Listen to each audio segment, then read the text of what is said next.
Di lang napakahaba ng chismosa, ng baka pala. Lengua ang tawag dito.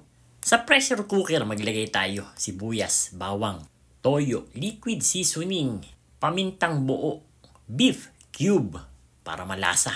Ilagay mo na yung lengua at lutuin natin ito ng 40 minutes. After 40 minutes, palamigin muna natin. Mainit kasi.